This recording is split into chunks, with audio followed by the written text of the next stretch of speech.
नमस्कार, स्वराज एक्सप्रेस में आप सभी का स्वागत है। मैं हूं आपके साथ कविता पांडे। तो मध्य प्रदेश, छत्तीसगढ़, राजस्थान, मिजोरम और तेलंगाना में हुए विधानसभा चुनाव के नतीजे 3 दिसंबर को सामने आएंगे, लेकिन उससे पहले जनता का मूड भांपने वाले एग्जिट पोल्स ने इस बार सबको चौंका कर रख दिया है। ज्यादातर सर्वे एजेंसियों के एग्जिट पोल में मध्य प्रदेश, छत्तीसगढ़ और राजस्थान की जनता ने एक बार फिर मौजूदा सरकार के हाथ ही में सत्ता की चाबी सौंपते हुए नजर आ रही है।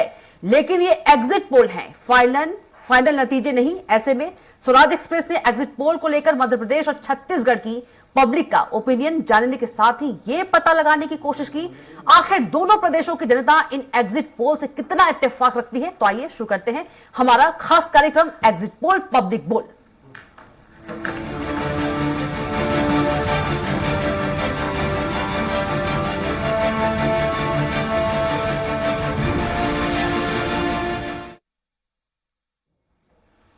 मामा पर मेहरबान मध्य प्रदेश। जी हां, मध्य प्रदेश में ज्यादातर एग्जिट पोल के मुताबिक एक बार फिर शिवराज सिंह चौहान के नेतृत्व वाली बीजेपी का राज तिलक हो सकता है। हालांकि यहां कांग्रेस और बीजेपी के बीच टाइट फाइट नजर आ रही है। न्यूज 24 चाणक्य के मुताबिक बीजेपी को 139 से 163, कांग्रेस को 62 से 66, तो वहीं अन्य के खाते में 1 से 9 सीटें जा सकती है। रिपब्लिक बैटराइज के मुताबिक बीजेपी को 118 से 130, कांग्रेस को 97 से 107, तो अन्य को 2 सीटें मिल सकती हैं। तो एमपी का महा एग्जिट पोल आपको बता रहे हैं। पोल स्टेट के मुताबिक बीजेपी को 106 से 116, कांग्रेस को 111 से 121, तो वहीं अन्य को 0 से 6 सीटें मिलने का अनुमान है। इंडिया टुडे की बात करें तो इंडिया टुडे एक्सिस के मुताबिक बीजेपी को 140 से 162, कांग्रेस को 68 से 90, तो अन्य को 0 से 3 सीटें मिलने का अनुमान है। वहीं स्वराज एक्सप्रेस विदुर के सर्वे में बीजेपी को 108 से 115, कांग्रेस को 118 से 125, अन्य को 5 से 7 सीटें मिलने का अनुमान है। तो महा एग्जिट पोल आपको बता रहे हैं एमपी का महा एग्जिट पोल। तो एमपी में बीजेपी के बल्ले बल्ले होते दिख रही है यदि एग्जिट पोल के अनुसार हम बात करें तो।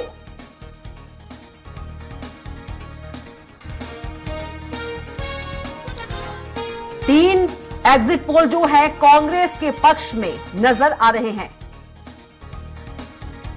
बीजेपी और कांग्रेस को 3 दिसंबर का इंतजार। तो एमपी का महा एग्जिट पोल आपको बता रहे हैं मध्य प्रदेश की सत्ता के सिंहासन पर कौन करेगा राज।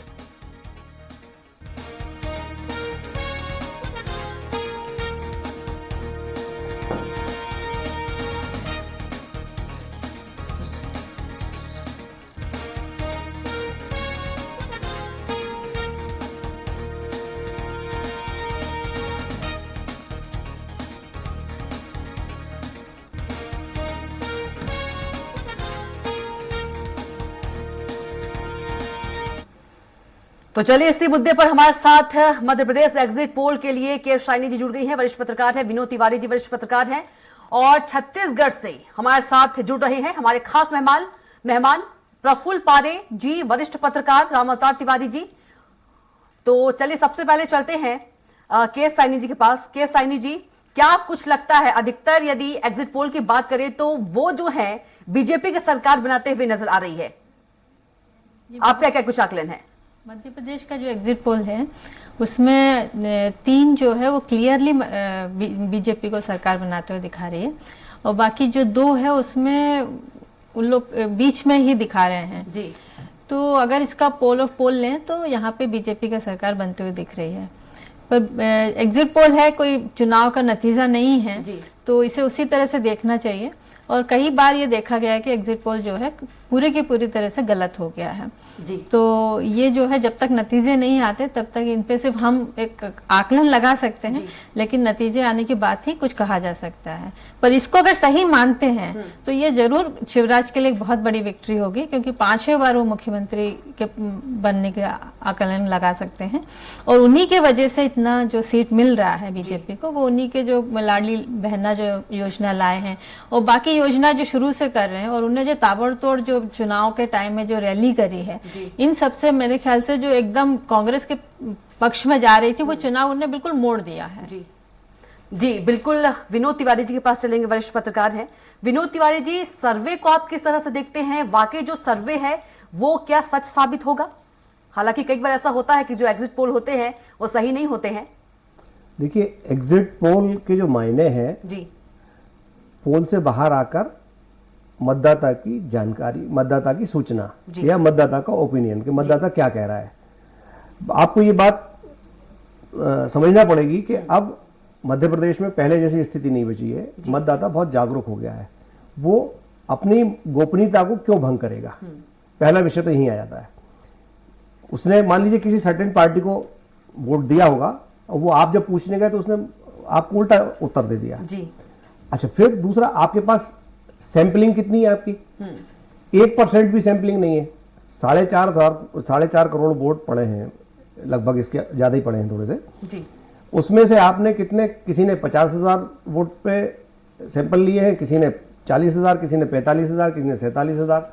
तो इतनी कम संख्या में, मतलब एवरेज किसी सीट पे 100, 200, 250 वोटरों से या 300 वोटरों से बात करके आप कोई ओपिनियन बना लो, कुछ तय कर लो, तो मैं नहीं समझता कि इसकी बहुत ज्यादा विश्वसनीयता होना चाहिए। लेकिन जो स्थितियां हम देख रहे हैं, क्योंकि हम लोग फील्ड में भी रहते हैं और इतने सालों से लगातार चुनाव देख रहे हैं, तो जो अनुभव दिख रहा है, ये बात आप तय मान लीजिए कि कोई भी सरकार हो, सरकार के घर में कोई व्यक्ति हो, लगातार अगर वो मुखिया है घर का, तो उसके प्रति इनकम्बेंसी हो जाती है। फिर तो सरकार के प्रति इनकम्बेंसी होना बहुत सामान्य सी बात है। तो यहाँ इनकम्बेंसी फैक्टर दिख रहा है मध्य प्रदेश में, लेकिन जो एग्जिट पोल के जो नतीजे हैं वो कहीं और बता रहे हैं। तो मेरा ऐसा मानना है कि एग्जिट पोल पे हमको पूरी तरह भरोसा नहीं करना चाहिए। पर एग्जिट पोल अगर सच होते हैं तो भाई, जैसे कि सैनी ने भी कहा कि भाई बीजेपी की सरकार बनती दिख रही है, लेकिन एग्जिट पोल अगर इतना इंपॉर्टेंट होता तो पता नहीं कब किसी सरकारें बन जाती। अभी पिछले बार जब एग्जिट पोल आए थे तो उसकी जस्ट उलट आए थे। सब कह रहे थे साहब इतनी सीटें आ रही, इतनी सीटें आ रही, और जब नतीजे आए तो कांग्रेस सरकार में आ गई। और ये अलग बात है कि 1.5 साल नहीं चल पाई और गिर गई सरकार। लेकिन इस बार भी स्थितियां बहुत ज्यादा वैसी हैं कि आप ये नहीं कह सकते कि एक तरफा किसी का काम है। क्योंकि 200, 250, 300 वोट के ओपिनियन के आधार पर आप किसी को ये कह दो कि साहब ये फला कैंडिडेट जीत रहा है, तो ये मैं समझता हूँ ये बात बहुत ज्यादा ठीक नहीं होगी। एक्यूरेसी इसमें नहीं आएगी। एक्यूरेसी के बहुत सारे अलग तरीके हैं। हवा भी देखना पड़ेगी आपको, वोटर का रुझान भी देखना पड़ेगा, योजनाएं और घोषणाएं दोनों चीजें अपनी जगह हैं। एक तरफ वर्तमान सरकार की योजनाएं थी, दूसरी तरफ जो विपक्षी पार्टी थी उसकी घोषणाएं थी। उसमें से किस पे कितना भरोसा करा है, ये तो 3 तारीख को नतीजे सामने आ जाएंगे। जी बिल्कुल। विनोद जी, आपको रोकना चाहूंगी, छत्तीसगढ़ का रुख कर लेते हैं अब एक बार। छत्तीसगढ़ की सत्ता के सिंहासन पर कौन करेगा राज, इसका फैसला 3 दिसंबर को होगा। लेकिन इससे पहले सामने आए सर्वे एजेंसियों के एग्जिट पोल के रुझानों के मुताबिक भूपेश बघेल के नेतृत्व वाली कांग्रेस एक बार फिर सूबे की सत्ता पर काबिज होती नजर आ रही है। वहीं एग्जिट पोल में राज्य के लोगों ने भूपेश बघेल को एक बार फिर सबसे पसंदीदा मुख्यमंत्री माना है। हालांकि आंकड़ों के अनुसार बीजेपी कांग्रेस को कड़ी टक्कर देती दिख रही है। स्वराज एक्सप्रेस विदुर के मुताबिक बीजेपी को 35 से 44,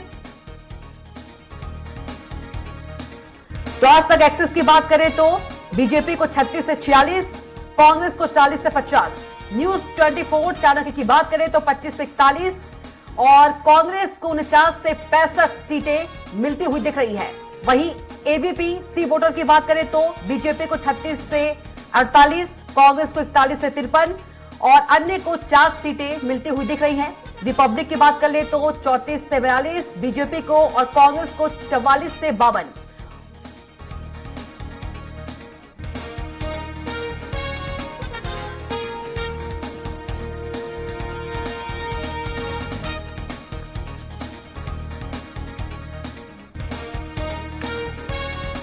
तो चलिए छत्तीसगढ़ में हम बात करते हैं। हमारे साथ प्रफुल्ल पारे जी हैं, वरिष्ठ पत्रकार, और वहीं पर राम अवतार तिवारी जी हैं। सबसे पहले राम अवतार तिवारी जी के पास चलेंगे। राम अवतार तिवारी जी, यदि हम एग्जिट पोल की बात करें तो जो अधिकतर एग्जिट पोल है वो उनका जो रुझान है वो कांग्रेस को जिताते हुए नजर आ रही है। आप किस तरह से देखते हैं?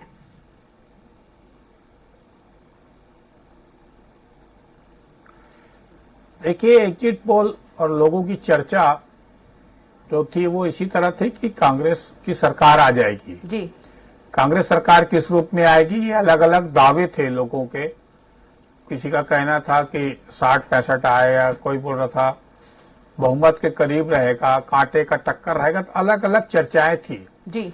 मोटे तौर पर जैसा सर्वे में रिपोर्ट में आया है उसी तरह आम लोगों का भी था कि कांग्रेस की सरकार आ जाएगी। उसके कारण थे कि कांग्रेस जो है किसानों पर ध्यान दी, गांव पर ध्यान दी, गरीबों के लिए योजना लाई। जी। तो जो कांग्रेस के अपने मतदाता हैं जो गांव में बसते हैं, जिन पर उन्होंने 5 साल फोकस गांव पर किया, जी। किसान पर किया, तो वो वर्ग उनके साथ नहीं छोड़ेगा, उनके साथ रहेगा और वो उसको जीत के करीब ला देगा, ऐसी चर्चाएं थी और इसी तरह के दिख रही है। दूसरी तरफ भाजपा को देखेंगे तो भाजपा शहरों की में उसकी पकड़ अच्छी है। जी। तो शहर में उसके जो वोटर हैं उसके वोट संख्या जो है उसमें जबरदस्त इजाफा दिख रहा है। अगर सर्वे रिपोर्ट में देखेंगे जी। तो पहले से 10% के करीब करीब उसके वोटों में इजाफा हो रहा है। जी।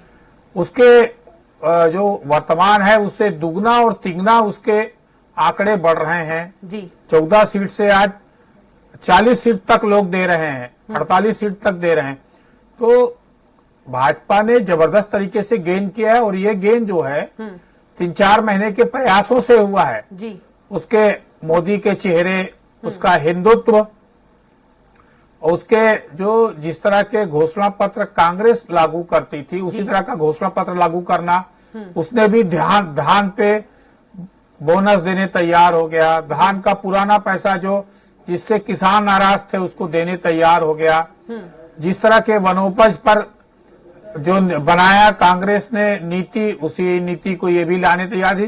तो दोनों के जो घोषणा पत्र है वो समान जैसे हो गए। जी। जिन 18 घोषणाएं पहले कांग्रेस ने की वो घोषणाओं को भाजपा ने भी ले लिया, कर्ज माफी को छोड़कर। जी। अगर कर्ज माफी को छोड़ दिया जाए तो कांग्रेस और भाजपा के घोषणा पत्र में ज्यादा अंतर नहीं है। जी बिल्कुल। राम अवतार तिवारी जी दूसरा, हमारे साथ वरिष्ठ एक पत्रकार अच्छी प्रफुल्ल पारे जी भी हैं, एक छोटा सा कमेंट उनसे लेंगे। प्रफुल्ल पारे जी, सर्वे रिपोर्ट को किस तरह से आप देखते हैं? देखिए, ये जो एग्जिट पोल है जी, ये आजकल सब भिन्न भिन्न कंपनियां जो हैं ये काम करती हैं और बड़ी प्रोफेशनल होती हैं। आप देखिए इनकी ये मुझको लगता है कि ये कभी भी किसी सत्तारूढ़ दल को सीधा सीधा ये नहीं कहते कि आप जाने वाले हैं। जी।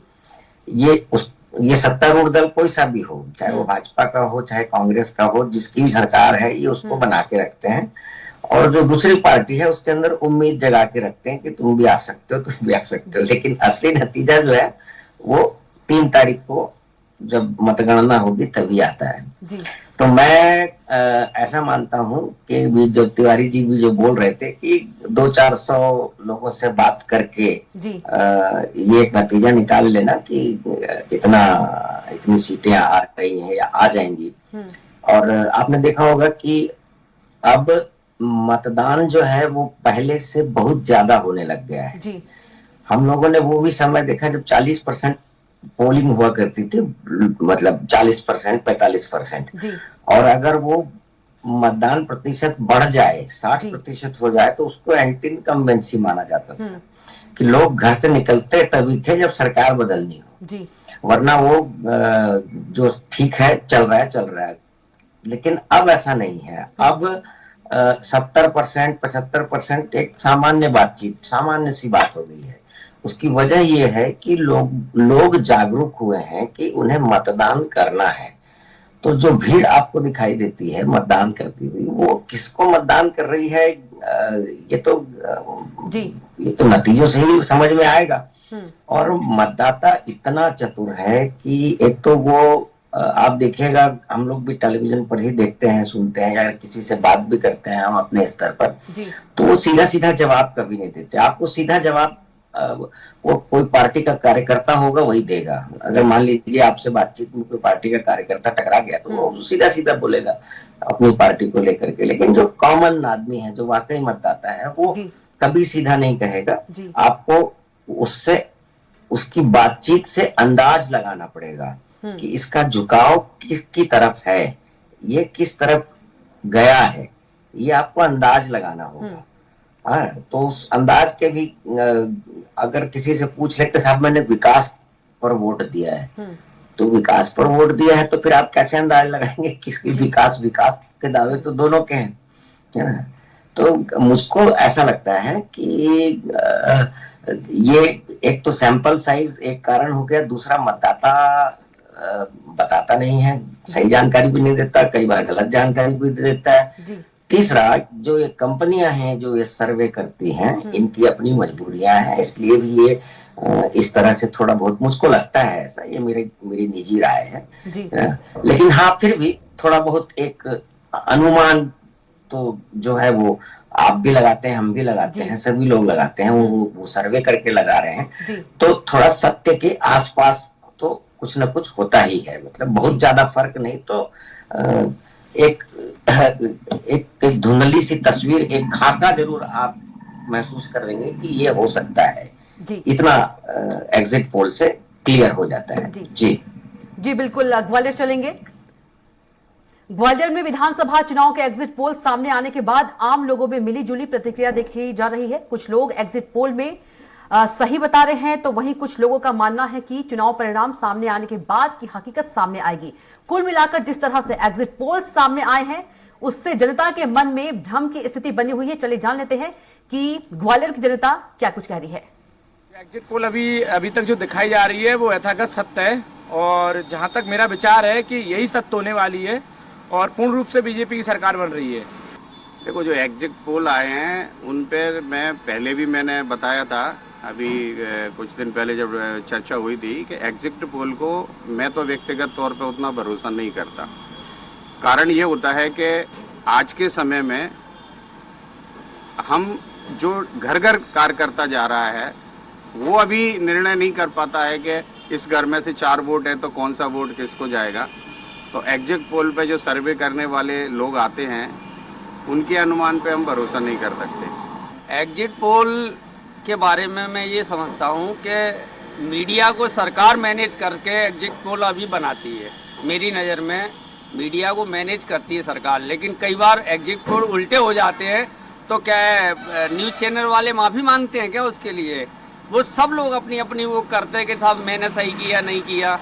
एग्जिट पोल की बजाय जनता जो चाहती है, जनता इस शासन से मुक्ति चाहती है और जनता ने मुक्ति दी है। मध्य प्रदेश में कांग्रेस की सरकार 100% आ रही है, बाकी ऊपर के लोग क्या करते हैं ये नहीं मालूम। जनता की भावना कांग्रेस के प्रति अच्छी रही है। इस बार कांग्रेस ने अपनी स्थिति में बहुत अच्छा सुधार लाया है, इसलिए हम जो मानेंगे कि एग्जिट पोल जो भी चल रहे हैं वो विश्वसनीय नहीं है। नहीं, एग्जिट पोल जो है बिल्कुल राइट है, तो एग्जिट पोल के हिसाब से चलेगा। पहले भी आपने देखा कि एग्जिट पोल बिल्कुल सही नतीजे आए थे, उसी की सरकार बनी थी जिसके एग्जिट पोल आए हैं। लग रहा होगा, पर इधर से ग्वालियर से तो बीजेपी की कम और कांग्रेस की ज़्यादा उम्मीद है। सतीश की अच्छा वोट से निकलेगा, पेमेंट पाठक अच्छे तरह से निकलेगा, और हाँ बीजेपी से भी है, प्रद्युमन सिंह तोमर अच्छे उससे निकलेगा। बीजेपी की साहब उम्मीद तो नहीं है सरकार बनाने की, लेकिन वोटिंग जो है उनकी वोटिंग आएंगे वो उनके कम आएंगे। 60% से लेके 70% तक वोट आ सकते हैं उनके। देखिए, ये जो एग्जिट पोल हैं ये शासन और प्रशासन के इर्द गिर्द घूमने वाले एग्जिट पोल हैं। हम इन पर कतई विश्वास नहीं करते। अब समय बदलाव का है, परिवर्तन का है, लोग बदलाव चाहते हैं। मध्य प्रदेश में निश्चित ही आप मानना कि एग्जिट पोलों से उल्टा रिजल्ट आएगा और 170-75 के पार कांग्रेस करेगी, इतना मुझे पूरा विश्वास है। तो आप लोगों ने सुना कि पब्लिक क्या कुछ कह रही है। विनोद तिवारी जी, आपसे सवाल है कि पब्लिक के रिव्यू पे आप क्या कहेंगे? देखिए, जो मैं देख रहा था आपके चैनल पे भी, तो जो मेरे को समझ में आ रहा है कि ये आपके जो भी संवाददाता वहां रहे हैं, रिपोर्टर रहे हैं, उन्होंने आम पब्लिक के लोगों से कम पार्टी के कार्यकर्ता से बात की है। तो वो जो साफ साफ कह रहे हैं, एक तरफ कह रहे हैं कि साहब कांग्रेस की सरकार आ रही है, एक कह रहा है कि साहब वो एग्जिट पोल सही है और बीजेपी की सरकार आ रही है। तो उससे मुझे ये प्रतिध्वनित हो रहा है कि वो कहीं ना कहीं उनकी आइडियोलॉजी पहले से फिक्स है और वो विचारधारा से प्रभावित होकर बात कर रहे हैं। तो मैं इस बात को भी पूरी तरह से सही नहीं मानता। आम जो वोटर है, आम नागरिक जिसके किसी का टैग नहीं है, वो अपनी मर्जी से अपने हिसाब से वोट बदलता है, उस आदमी से बात हो तब जाके चीजें सामने आएंगी।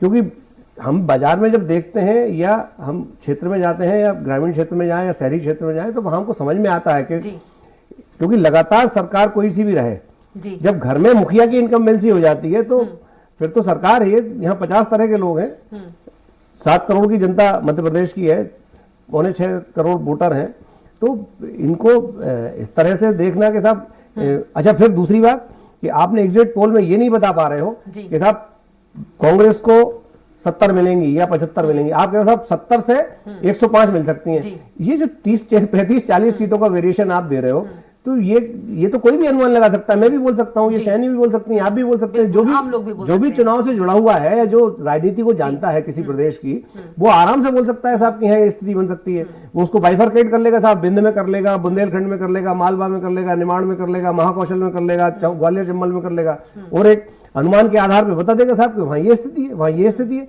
क्योंकि हम अखबारों में पढ़ के या न्यूज चैनल पे देख के ये समझ जाते हैं कि इस बार किसका रुझान है। और अगर जो रेगुलर पाठक है अखबार का, भले वो जर्नलिस्ट नहीं है, वो उसका भी अपना एक अनुमान रहता है, और वो अनुमान लगभग 80 से 90% तक सही निकलता है। भाई आप हमको सीट वाइज जब हम बात कर रहे हैं, आपने जब सारी सीटों से सैंपल लिया तो आप सीट वाइज बताइए ना कि भाई भोपाल में अगर मान लीजिए भोपाल जिले में 7 सीटें हैं तो 7 सीटों में, या 6 सीटें हैं तो 6 सीटों में, या 5 सीटें हैं तो 5 सीटों में कौन सी सीट किसके पक्ष में जा रही है। आप वे तरीके से अगर बोले सर भोपाल में 3 सीटें आ रही हैं, कौन सी आ रही है कोई नहीं बता पाएगा जी। तो मेरा ये कहना है कि आप अगर एग्जिट पोल पे जा रहे हैं तो आप ये बताइए कि साहब भोपाल दक्षिण किसके पक्ष में है, भोपाल मध्य किसके पक्ष में है, भोपाल उत्तर क्या कह रही है, हुजूर सीट किसके पास जा रही है। विनोद जी, अब हम आएंगे आपके पास, शानी जी बस चलेंगे। शानी जी, कितना इत्तेफाक रखती हैं आप विनोद तिवारी जी की बातों से? नहीं, बिल्कुल विनोद तिवारी जी कह रहे हैं उसमें बिल्कुल सच्चाई। देखिए क्या है, एक बात अपन समझिए कि जो हमारा देश है वहाँ पे 10 कदम पे पानी बदल जाता है, 20 कदम पे वाणी बदल जाती है। तो ऐसे में इस तरह का एग्जिट पोल करना बहुत ही मुश्किल काम है, और उसका एकदम जो आकलन है वो एकदम नहीं आ सकता है।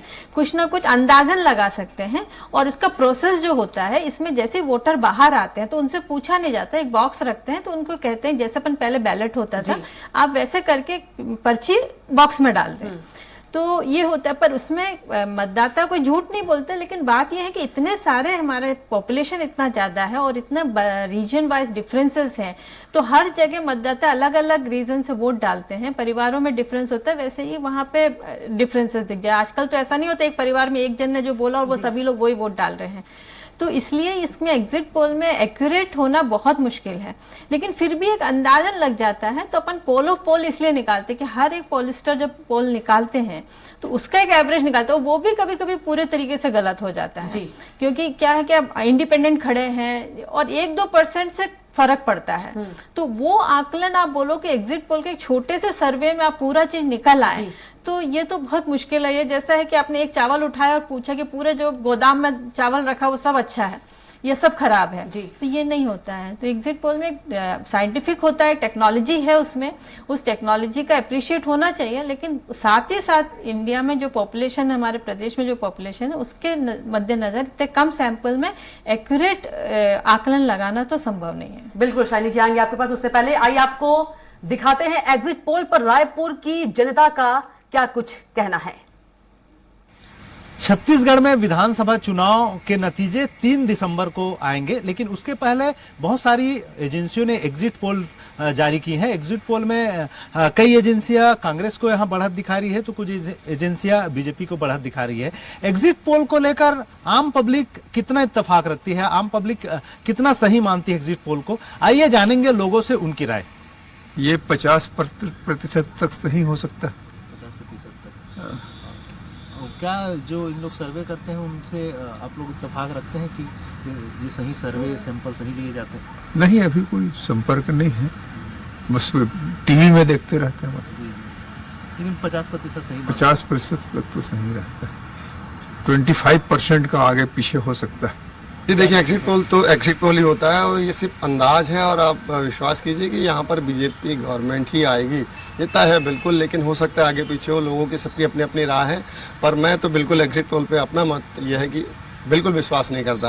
ये सब हवा हवाई है और देखो आगे आप सब सामने हो, सबको पता है आपको कि क्या होने वाला है। यहाँ पर बदलाव की पूरे चांस हैं, आप सबको पता है यहाँ पर। एग्जिट पोल का तो हर चैनल जो है अलग अलग तरह का उसका रीडिंग रहता है और वो एक्चुअल देखा जाए तो सही मेरे हिसाब से तो नहीं रहता है। बाकी जनरल जिस तरह से हम लोग घूमते हैं, फिरते हैं, देखते हैं, समझते हैं, उस हिसाब से एक आभास हो जाता है कि कौन सी सरकार आनी है। तो एग्जिट पोल आया है उसको लेकर मैं एग्जिट पोल में तो मैं जहां तक समझता हूं और जैसा थोड़ा सा देख रहा हूं तो कांग्रेस की सीटें ज़्यादा आनी चाहिए।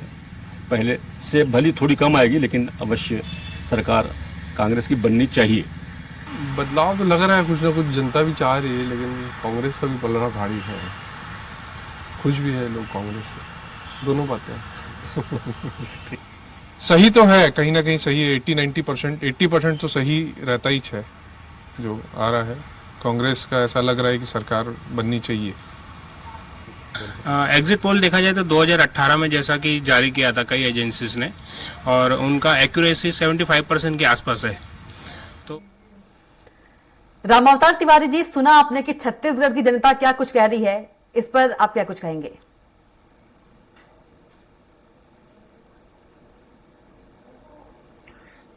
देखिए, एग्जिट पोल के अगर उस पर बहस हो रही है जी, तो एग्जिट पोल पूरा सही तो होता नहीं है। जी। अगर पुराना इतिहास देखेंगे तो बहुत कम होता है। जैसा पिछले बार देखेंगे तो चाणक्य का वोट सही हुआ था मध्य प्रदेश मामले में। छत्तीसगढ़ में चाहे किसी अखबार ने किया हो या इतने टीवी चैनलों ने किया था, कोई नहीं बता पाया था कि इतनी बम्पर बहुमत कांग्रेस को मिला था और इतनी खराब हालत में भाजपा चली जाएगी, किसी को आभास नहीं था और किसी ने बताया भी नहीं था। तो ये अलग बात है कि अलग अलग हो सकते हैं, एक संकेत रहते हैं जी। वो संकेत को जो दिख रहा है वो किस रूप में आएगा, क्योंकि हर विधानसभा में देखेंगे तो समीकरण हर क्षेत्र में अलग अलग हो जाता है। वहां जाति समीकरण क्या है, वहां प्रत्याशी के प्रति क्या है, वहां पर भीतर घाट तो नहीं हुआ है, और कई छोटी पार्टियां जो होती है या निर्दलीय होते हैं बागी, वो कितना वोट खींच पाता है, तो वो समीकरण को बदल देता है जी। तो इसलिए सीधे तौर पर अनुमान नहीं लगा सकते, एक मोटे तौर पर अनुमान लग जाता है जी। कि किस पार्टी की कितनी स्थिति हो सकती है। एक वही अनुमान इन में चीज दिख रहा है और ये लोग बता भी रहे हैं, जैसा हमने पहले जैसा एग्जिट पोल में बता रहे हैं कि छत्तीसगढ़ में कांग्रेस की सरकार आ सकती है, वही बात जो है ये लोग भी, आम लोग भी बता रहे हैं। तो इस तरह से, और मैंने कहा ना भाजपा ने यहाँ पर स्थिति बहुत सुधारी है जी, अपेक्षाकृत बहुत सुधारी है, सत्ता के करीब बहुत जल्दी आ गई। और अभी इसके पहले अनुमान नहीं था, इसके पहले अनुमान था कि इतनी स्थिति नहीं बन पाएगी, 15-20 सीट के आगे नहीं जा पाएगी, ऐसा लगता था भाजपा। अगर सारे जो एग्जिट पोल में भाजपा की स्थिति काफी मजबूत बताया और भाजपा के तमाम नेता छत्तीसगढ़ के केंद्रीय नेतृत्व के जो मेहनत किए हैं, वो तो ये दावा कर रहे हैं कि भाजपा सरकार आएगी और हम स्पष्ट बहुमत से सरकार बनाएंगे। तो दोनों पार्टियों के अपने दावे हो सकते हैं। अभी तक ये अनुमान लगाते थे भीतरी तौर पर कांग्रेस के नेता कि 55 से सीट 60 आएगा। अभी एग्जिट पोल के बाद थोड़ा उत्साहित हो गए तो अब फिर 75 पार बताने लगे हैं। तो 75 पार जैसी स्थिति कांग्रेस की छत्तीसगढ़ में नहीं रहेगी, परंतु कांग्रेस अच्छी स्थिति में रहेगी ऐसा लगता है। अगर पूरे सभी 7-8 आए हैं, उन सब का अगर विश्लेषण करेंगे तो लगभग लोगों ने कांग्रेस को छत्तीसगढ़ में 45 से 55 तक सीट दिया है, 57 तक दे दिया है। और वही अगर भाजपा का देखेंगे तो 35 से 40 के बीच और किसी किसी 42-45 के बीच दिया है, उससे ज्यादा नहीं दिया है। अगर सभी का सर्वे करेंगे, सभी का देखेंगे तो एक मोटे तौर पर आकलन लग रहा है। और अन्य, जैसा अन्य के बारे में छत्तीसगढ़ में बताया जा रहा है, पिछले बार क्योंकि जोगी जी की पार्टी थी, बसपा से गठबंधन था, तो अन्य की स्थिति मजबूत थी। तो 10-11 की संभावना, पिछले बार 11-12-13 की संभावना लोग व्यक्त करते थे, 5 सीट आ पाई थी। तो इस बार भी जैसा मुझे लग रहा है 1 से 5 तक दिखा रहा है, मुझे लग रहा है 2 से ज्यादा नहीं आ पाएगी अन्य जो है। तो स्थितियां बदलेंगी, क्योंकि कोई समीकरण बता नहीं सकता, क्योंकि मतदाता अपनी चुप्पी रहता है। और गांव का जो इलाके का जो मतदाता होता है खासकर जी, वो बहुत शांत सरल और अपनी स्थितियों को नहीं बताता। शहर का जो मतदाता है, जागरूक व्यापारी है, वो थोड़ा हल्ला मचा के माहौल बना लेता है, या वो ये बताने की कोशिश कर लेता है कि हम ये जीतेंगे या ये आएंगे। तो मतदाताओं की जो चुप्पी है जी, उस चुप्पी से आकलन करना बहुत जल्दबाजी होगी। एक अनुमान लगा सकते हैं कि यहाँ यही स्थिति आएगी। जैसा मध्य प्रदेश में सारे लोग बोलते थे इसके पहले कि वहां पर कांग्रेस की सरकार आएगी, सारे सर्वे में भाजपा की सरकार दिख रही। तो ऐसा ये नहीं है कि पूरा एक तरफा जो दिख रहा है वही हो जाएगा, या नहीं दिख रहा है वो हो सकता है। तो कुछ भी हो सकता है, इसलिए चुनाव है, जिज्ञासा है, इसी के कारण तो बहसें होती रहती है। और अपनी जो प्रतिबद्ध वोट है, जो प्रतिबद्ध पार्टी के जो लोग हैं विचारधारा के नाम पर। जी बिल्कुल, तिवारी जी आएंगे आपके पास। प्रफुल्ल जी के पास चलेंगे। प्रफुल्ल पारे जी, यदि हम 7 मंत्रियों की बात करें तो 7 मंत्रियों की जो फाइट है, क्या वो टफ है? क्योंकि जो बीजेपी है वो कह रही है कि 7 मंत्री जो है छत्तीसगढ़ में वो हारने वाले हैं। देखिए, 6-7 मंत्री तो हर चुनाव में हारते हैं जी। भारतीय जनता पार्टी मतलब जब अजीत जोगी मुख्यमंत्री थे जी, तो उनके मंत्रिमंडल से भी मंत्री हारे। फिर उसके बाद रमन सिंह पहली बार आए, सरकार बनाई, चुनाव हुआ, उनके मंत्री भी हारे। तो मंत्रियों का हारना कोई मतलब लोगों को नाराजगी होती है और मंत्रियों का टिकट काटना नहीं होता है जी, है ना। तो इस बार उन्होंने सारे मंत्रियों को टिकट दिया, सारे मंत्रियों को टिकट मिलती भी है। एक मंत्री की को टिकट जो कटने वाली थी, लेकिन बाद में उनको वापस मिल गई जी। तो मंत्रियों की स्थिति कोई आश्चर्य की बात नहीं है मेरे हिसाब से कि मंत्री हार रहे हैं। 6-7 बहुत आराम से मतलब वो हार भी सकते हैं, कोई उसमें आश्चर्य की बात नहीं है। और ऐसा छत्तीसगढ़ में तो कम से कम होता आया है। तो मंत्रियों के मामले में मेरा यही कहना है कि ये कोई मेरे लिए अचरज की बात नहीं है जी। बिल्कुल। यदि देखा जाए कि अभी इससे पहले रामावतार तिवारी जी बोल रहे थे कि 4 महीने में अच्छा खासा जो बीजेपी है उसने प्रयास किया है, तो उसको आप किस तरह से देखते हैं? देखिए, भारतीय जनता पार्टी 15 साल तक सत्ता में थी और आप छत्तीसगढ़ का थोड़ा सा जब ये राज्य बना जी, तब कांग्रेस के पास भी लगभग 50 के आसपास सीट थी। फिर वो अजीत जोगी मुख्यमंत्री बने, उन्होंने भारतीय जनता पार्टी को तोड़ा और कांग्रेस 25-26, बीजेपी 25-26 रह गई, 12 लोग उनकी पार्टी में चले गए। तो अजीत जोगी कहते थे कि 90 की विधानसभा में कम से कम 62 से 65 सीट अगर रहती है तो आप सुरक्षित हो, आप स्थायी तौर पर सरकार चला सकते हो, कोई तोड़फोड़ नहीं होगी और आपके प्रतिद्वंदी भी आपकी सरकार में आपके लिए कम से कम चुनौती नहीं बनेंगे जी। फिर उसके बाद अजीत जोगी के खिलाफ जो माहौल बना उसको देख करके तो ऐसा लगता था कि भारतीय जनता पार्टी को 70 सीट मिल जाएगी जी। लेकिन भारतीय जनता पार्टी को 49 सीटें मिली और उसने सरकार बना ली। उसके बाद फिर जितने चुनाव हुए सब में कमोबेश स्थिति यही रही कि 50 के आसपास 50 सीटों के करीब भारतीय जनता पार्टी। आप बने रहिएगा, आप लोग सभी बने रहिएगा। आइए अब आपको दिखाते हैं सर्वे एजेंसियों के एग्जिट पोल पर छिंदवाड़ा की जनता की क्या राय है। मध्य प्रदेश विधानसभा चुनाव के मतदान संपन्न होने के बाद एग्जिट पोल भी आ गए हैं। कुछ एजेंसियों और मीडिया संस्थान ने एग्जिट पोल दिए हुए हैं। ज्यादातर एग्जिट पोल बीजेपी के आए हुए हैं और कुछ मीडिया संस्थान ने एग्जिट पोल कांग्रेस को बहुमत सिद्ध दिखाया है। हमारे साथ कुछ पैनल भी मौजूद है। यहाँ पर छिंदवाड़ा जो गढ़ है, कमलनाथ का गढ़ है, वहाँ पर मैं कुछ जनता से यहाँ राय लूंगा कि जो एग्जिट पोल आया हुआ है उसमें आप क्या कहेंगे? एग्जिट पोल आने के बाद पूरी पार्टी और सभी कार्यकर्ताओं में खुशी है। इस बार हम माननीय मुख्यमंत्री शिवराज सिंह जी चौहान के नेतृत्व में भाजपा की सरकार बनाने जा रहे हैं और भव्य सरकार बनेगी और भारी बहुमतों के साथ बनेगी। सातों की सातों सीट छिंदवाड़ा जिले की जो कमलनाथ जी का गढ़ कहलाती है उसे इस बार ध्वस्त कर दिया जाएगा और भाजपा की सरकार का परचम लहराएगा। आप आज कल जो एग्जिट पोल आया उसके बारे में क्या कहेंगे? कांग्रेस का पूरा बहुमत मिलने को लेकर आप छिंदवाड़ा 18 साल की इनका हो गई है कि अब वर्तमान में कमलनाथ जी मुख्यमंत्री बनेंगे। छिंदवाड़ा जिले के 7 की 7 जो पिछली बार 7 सीट कमलनाथ जी कि जीते थे 7 कांग्रेस के विधायक जीते थे। इस बार भी 125 से 130 सीटों के साथ कांग्रेस सरकार बनाएगी, कमलनाथ जी मुख्यमंत्री बनेंगे और हम युवा और पूरे किसान कमलनाथ जी को टकटका नजरों से देख रहे हैं कि वो सीएम बने। लाडली बहना योजना और नारी सम्मान योजना कैसे देखते हैं आप, जो योजना मध्य प्रदेश में लॉन्च किए हैं इन लोगों ने? देखिए, इस बार 2003 में जो परिणाम आए थे वो 2023 में दोहराए जाएंगे। उसका कारण ये है कि भारतीय जनता पार्टी 3 मॉडलों में काम करती है: गरीब कल्याण, महिला सशक्तिकरण और बेहतर भविष्य।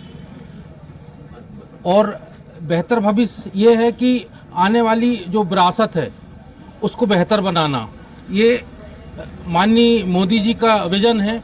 और उसी पे मध्य प्रदेश में भी हमारा जो नेतृत्व है उसने नारी सशक्तिकरण को लेकर काम किया है। जो लग रहा था कि कांटे की टक्कर है, कांटे की टक्कर है, कोई कांटे की टक्कर नहीं है।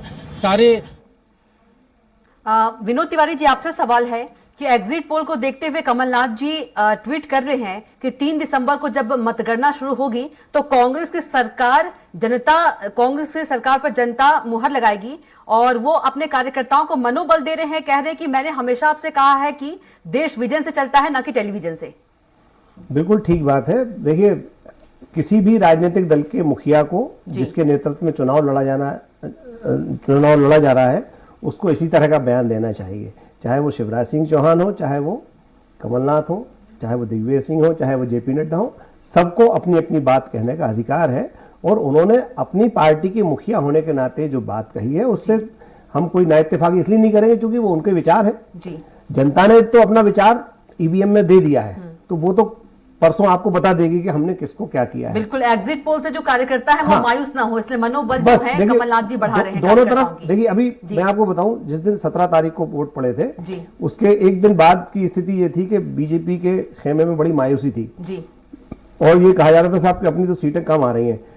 फिर निर्देशित ये हुआ कि साहब कार्यकर्ता अपने स्तर पर अपनी पोलिंग के हिसाब से आकलन करें, तो फिर वो आकलन हुआ तो वो सीटें बढ़ के कंफर्टेबल मेजॉरिटी की तरफ आ गई। उसके बाद फिर बीजेपी के जो सीनियर लीडर्स हैं उनके बयान आना शुरू हुए और उनका हम कंफर्टेबल मेजॉरिटी के साथ आ रहे हैं। तो हर पार्टी के मुखिया की जिम्मेदारी होती है कि वो अपने कार्यकर्ता का, अपने नेता का मनोबल बढ़ाए और उसको संतुष्ट रखे कि भाई निराशा का उनमें वातावरण नहीं है। क्योंकि अभी इसके बाद ये तो एक लड़ाई हो गई, इसके बाद एक फाइनल और होना है अभी लोकसभा का 4 महीने बाद, तो उसकी तैयारी भी है। तो अगर कार्यकर्ता में निराशा आ गई तो आगे का काम कैसे होगा? तो दोनों नेता, चाहे शिवराज सिंह चौहान हो चाहे कमलनाथ हो, वो अपने अपने स्तर पर ठीक कर रहे हैं। उनके ट्वीट से सरकार ना तो बनना है ना बिगड़ना है, सरकार तो बनना बिगड़ना है वोटर से। और इस बार की जो स्थिति एक और मैं बता दूं आपको थोड़ी सी, बहुत सारी सीटें ऐसी हैं, मतलब 25% सीटें ऐसी हैं जो लगभग 80 के आसपास होना चाहिए वो सीटें, जो कम मार्जिन से हार जीत में आएंगी। और ये जो है ये सारे एग्जिट पोल एक तरफ धरे रह जाएंगे जब वो 80 सीटों पर जो मतदाता ने जिस तरह से फिरकी खेली है वो फिरकी चलेगी मतदाता की, क्योंकि मतदाता ने अपने अपने स्तर पर, पार्टी को नहीं, अपने अपने स्तर पर कैंडिडेट को सबक सिखाने का सोचा है। जी बिल्कुल, आगे समझेंगे आपसे। और इसे शाइनी जी से, शाइनी जी, क्या वो कारण है कि जो कमलनाथ है, यदि एग्जिट पोल के अनुसार कि वो पीछे रह गए हैं, एग्जिट पोल के अनुसार? छोटा सा जवाब। देखिए, अगर अपन उसको सही मानते हैं एग्जिट पोल का जो है, तो इसमें यह है कि कांग्रेस ने अपना पूरा मैनेजमेंट बहुत बढ़िया किया था। एक माइक्रो मैनेजमेंट जो कहा जाता है कांग्रेस में पहले नहीं देखा गया था, जिस तरह से इस बार हुआ है। दिग्विजय सिंह ने जो टिकट डिस्ट्रीब्यूशन है वो भी बहुत, लेकिन मुझे ऐसा लगता है कि पिछले 3-4 महीने के अंदर जिस तरह से बीजेपी ने अपना प्रसार किया था, प्रचार और प्रसार हुआ था इनका, वो बहुत अच्छे ढंग से किया, जिसमें कहीं ना कहीं कांग्रेस थोड़ी पीछे दिखती रही। और इसमें एक और चीज है, जैसे कि जो शिवराज ने ये योजनाएं करी और मोदी और अमित शाह ने यहाँ पे डेरा जमा लिया था, उससे भी कुछ फर्क पड़ गया। और जो इसमें योजना में क्या हुआ कि शिवराज क्योंकि सरकार में थे तो उनने अकाउंट में पैसे ट्रांसफर कर दिए, और वहीं कांग्रेस ने अपना ऐलान किया, घोषणा की, और वो सिर्फ एक अनुमान था कि करेंगे नहीं करेंगे, तो वो ट्रस्ट का कहीं ना कहीं कमी रह गई और वहां पे लोगों को लगा कि ये हमारे अकाउंट में पैसा आ रहा है। शाइनी जी आएंगे आप लोगों के पास, आप लोग बने रहेगा। तो आइए आपको सुनवाते हैं छत्तीसगढ़ के सियासी दिग्गजों का एग्जिट पोल पर क्या कुछ कहना है। 2 दिन बाद वो सभी पोल जो है एक समान होंगे। तो एग्जिट पोल चलने दीजिए, लेकिन सरकार हमारी बनेगी, भारी बहुमत से बनेगी, ठीक है। उससे और अधिक जाएगा। वो जो 57 है ना, वो 75 इधर उधर होगा। पूरी बहुमत है, अपनी मेहनत पे हमको विश्वास है और जनता पे भरोसा है।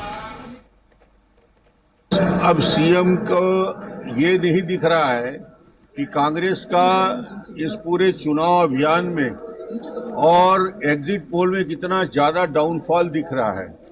जो 75 की बात करते थे, अब वो 57 और नीचे और 40 और 42 तक पहुंचा रही है एग्जिट पोल। तो इसका मतलब ये हुआ कि गिरावट इतना तेजी से हो रहा है कांग्रेस का, और ये वोटों में जब तब्दील होगा तो आप देखेंगे कांग्रेस 40 और 42 में सिमट कर रह जाएगी। यह जो सर्वे है वह मात्र आकलन है, और इसलिए प्रदेश की जनता भूपेश सरकार की विदाई चाहती है, और जनता का स्नेह, जनता का प्यार, जनता का आशीर्वाद भारतीय जनता पार्टी को प्राप्त होगा, और स्पष्ट बहुमत के साथ में भाजपा की सरकार बनेगी। छत्तीसगढ़ में कमल खिलेगा। तो दिग्गजों के आप लोगों ने बयान सुने। रामावतार तिवारी जी, सवाल आपसे है कि सीएम भूपेश बघेल जो है फुल कॉन्फिडेंट के साथ कह रहे हैं कि हमने मेहनत की है, हमारी सरकार बन रही है, सभी पोल जो है 3 दिसंबर को एक समान हो जाएंगे, एग्जिट पोल चलने दीजिए, क्या कुछ कहेंगे?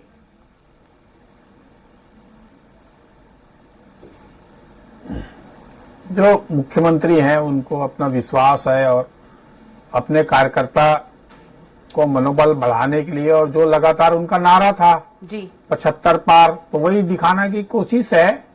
मगर मैंने पहले कहा कि वैसी स्थिति नहीं रहेगी। तो एक नेता को जो स्टार प्रचारक थे, जिनके नेतृत्व में चुनाव लड़ा गया जी, वो उनका एक राजनीतिक नजरिया और राजनीतिक भरा बयान है, ताकि वो एक माहौल, तो निर्णय जो होगा वो तो पता चल जाएगा सबको। उसके पहले की एक कूटनीति भरा, राजनीति भरा बयान है। उस बयानों को न देखते हुए ये देखना पड़ेगा कि वास्तविक में कांग्रेस की स्थिति इतना अच्छा क्यों नहीं रही। जितना सीटें उसको मिली थी सत्ता में आने के बाद, क्या सत्ता उसकी बरकरार रहेगी कि नहीं रहेगी, वो वोट ऑफ परसेंटेज उसका बरकरार रहेगा कि नहीं रहेगा। पहले 2018 के चुनाव में जितना सीट मिला था उतना सीट मिलेगा कि नहीं मिलेगा, और नहीं मिलेगा तो क्यों नहीं मिलेगा, इसकी समीक्षा अंदरूनी तौर पर होगी। क्योंकि पिछले बार जनता ने भारी बहुमत से उनको सरकार में बिठाया। अब जो कांग्रेस का गढ़ माना जाता है, तो गढ़ में क्या और अच्छा उन्होंने काम किया, तो अच्छा काम किया तो और बढ़ना चाहिए। तो घट क्यों रहा है, यह घटा हुआ कैसे दिख रहा है, इस पर भी मीमांसा होनी चाहिए कि किस तरह से, कैसे, क्या चूक रह गई।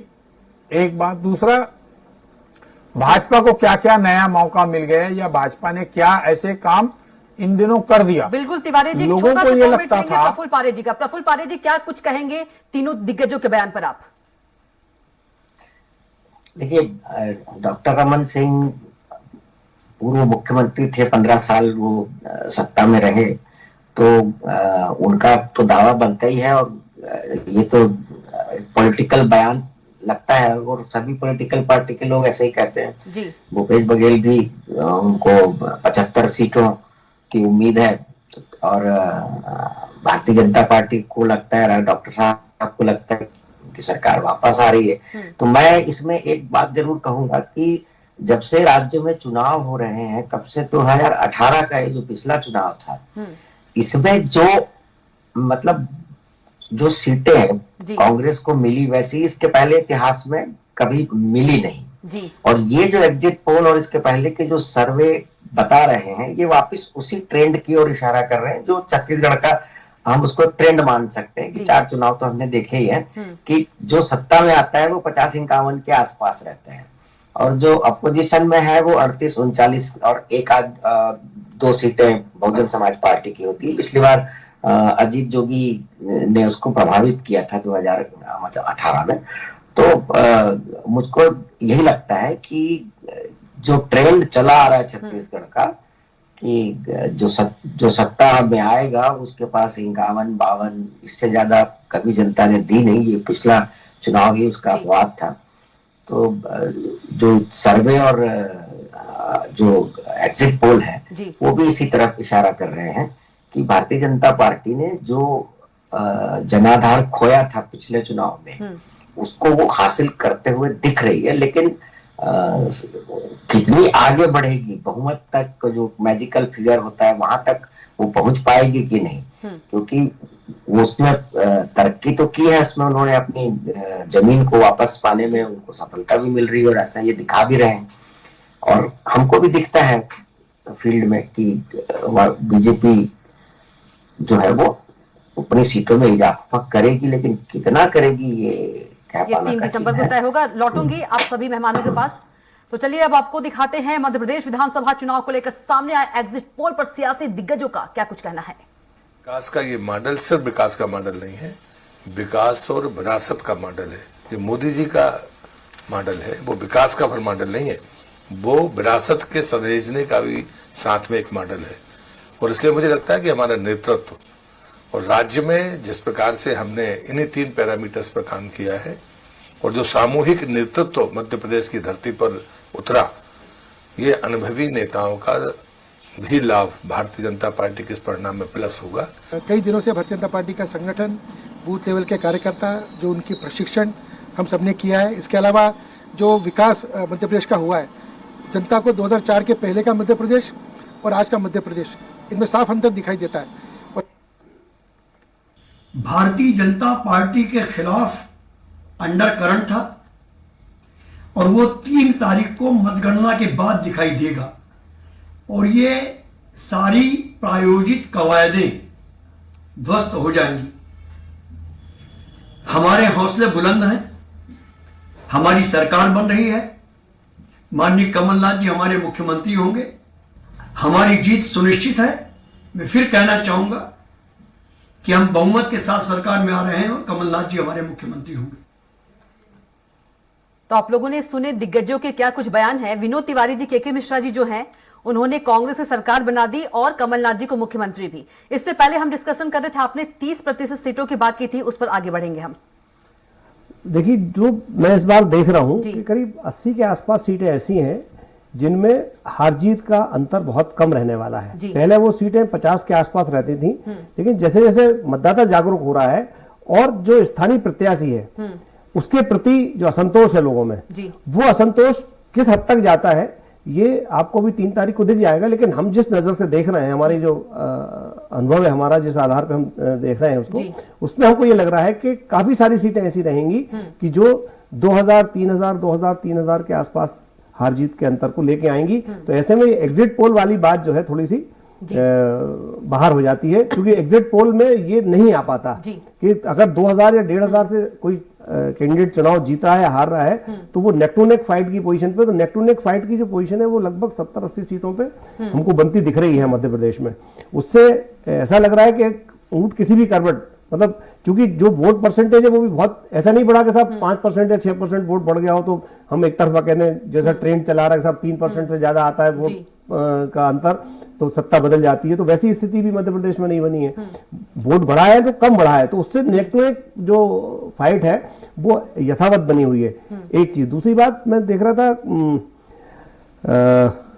पटेल साहब को, प्रहलाद पटेल साहब बोल रहे थे कि वो हमारी विरासत को हम आगे बढ़ा रहे हैं, लेकिन मैं मध्य प्रदेश की विरासत के बारे में एक बात कहूंगा कि यहाँ भारतीय जनता पार्टी को मैं कुशाभाऊ ठाकरे, कैलाश जोशी, सुंदरलाल पटवा के समय से देखता आ रहा हूं, वीरेंद्र कुमार सकलेचा, इन सारे नेताओं ने हमेशा चुनाव लड़ा है और कोई राष्ट्रीय नेता भारतीय जनता पार्टी का उसमें हस्तक्षेप नहीं करता था, चाहे वो वोट का मामला हो, चाहे टिकट का मामला हो, चाहे योजना का मामला हो, चाहे वो सरकार में कौन मुखिया बनेगा उसका मामला हो।